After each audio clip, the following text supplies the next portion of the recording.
Cordial saludo a todos los asistentes al noveno Simposio Internacional de Educación, Formación Docente y Prácticas Pedagógicas en Contextos de Incertidumbres. Me hago partícipe con la propuesta, aportes teóricos y propuesta metodológica para la transformación de la calidad de la educación rural de la provincia de Gutiérrez en Boyacá. Soy Luis Eduardo Blanco Jiménez, estudiante de segundo año de doctorado de Ciencias de la Educación de la Universidad Simón Bolívar, 20 de octubre del 2022.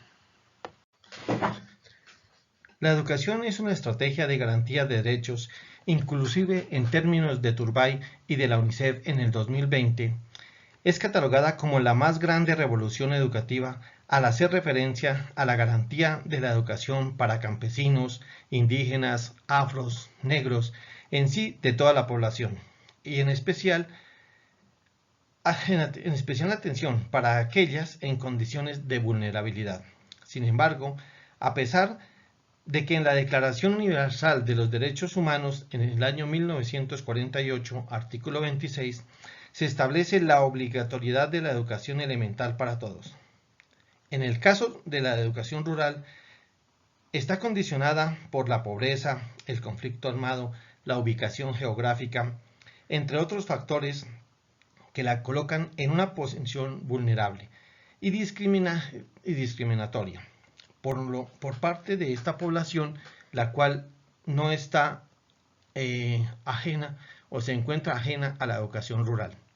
En Colombia, los resultados comparativos de las pruebas externas dan cuenta de la brecha educativa entre los estudiantes de la educación rural versus la educación urbana.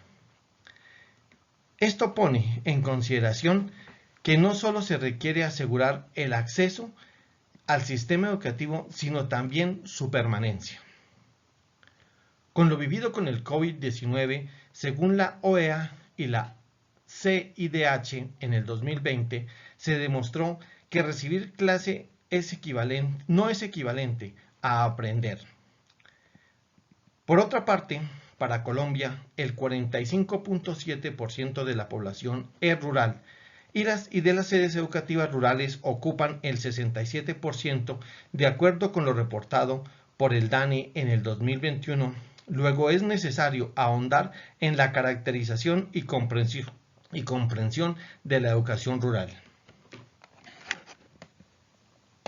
De acuerdo con la Organización de las Naciones Unidas para la Alimentación y la Agricultura en el 2004 y Rivera en el 2015, los currículos que se enseñan en la ruralidad no son motivantes y se desvinculan de lo local, dejando de lado los saberes y quehaceres ancestrales. Además, están direccionados desde una política de estandarización y homogenización a los contextos urbanos porque responden a contenidos científicos, lenguajes y principios citadinos, lo que hace que las explicaciones se basen en lo abstracto y no en lo concreto y lo comprobable como debiera ser. La educación rural en Colombia se desarrolla a través de unos modelos educativos flexibles. El más reconocido es la Escuela Nueva, que tuvo su primera fase en el 2000 y con una segunda fase en el 2009, lo cual busca ampliar la cobertura y lograr la calidad educativa. Sin embargo, el Plan de Educación Especial PER en el 2018, en los marcos de los acuerdos de paz, denunció el incumplimiento de las funciones de la educación rural porque no contribuye con la calidad de vida de los pobladores de la ruralidad, por lo que reclama acciones de transformación educativa con la participación de los miembros de las comunidades educativas rurales para garantizar la pertinencia y la coherencia de los PI en las mismas prácticas de aula.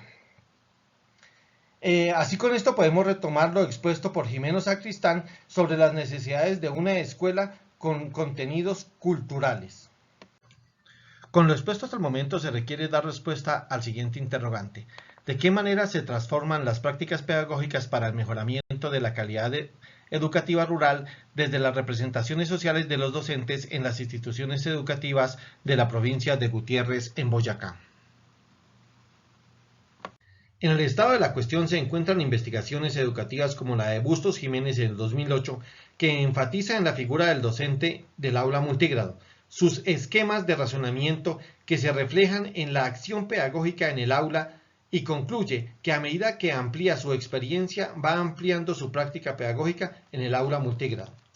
Para Ávila, en el 2017 en Colombia, Brasil y México, al comparar las experiencias significativas del aula multigrado, reconoce la necesidad de un currículo contextualizado, pertinente y coherente con el entorno y las necesidades de la población a la que va dirigida la educación. Esto requiere retomar en cuenta los proyectos de vida de los estudiantes y con esto reafirma que la educación rural debe pensarse desde cuál es la calidad educativa que requieren las comunidades rurales y cómo garantizar su participación en la construcción de las propuestas pedagógicas. En el mismo sentido, Ramírez en el 2017 destaca el rol del docente en la escuela nueva y en el entorno, y esto con el entorno de las planeaciones del desarrollo de las prácticas de aula multigrados en términos de coherencia, pertinencia como factores de calidad. También Herrera y Buitrago en el 2015 vinculan las perspectivas del profesorado en las prácticas pedagógicas multigrados con elementos como la creatividad, la experiencia y el dinamismo. Con soporte en la revisión documental, se proyecta realizar una investigación cualitativa que permita construir el conocimiento a partir de la interacción con los docentes de la ruralidad para conocer y profundizar en la calidad educativa de la educación rural. Esto siguiendo los planteamientos de Martínez Rodríguez en el 2011, para lo cual se parte del paradigma sociocrítico, porque es necesario una visión crítica de las realidades de la educación rural con énfasis en la calidad. Para esto, con la conformación y trabajo en comunidades de aprendizaje, es posible lograr reflexiones pedagógicas que generen acciones transformadoras en beneficio de la calidad. Para ello, he diseñado una investigación acción en términos de Begoña. Agradezco la atención prestada y comparto los referentes bibliográficos que soportaron esta ponencia. Muchas gracias.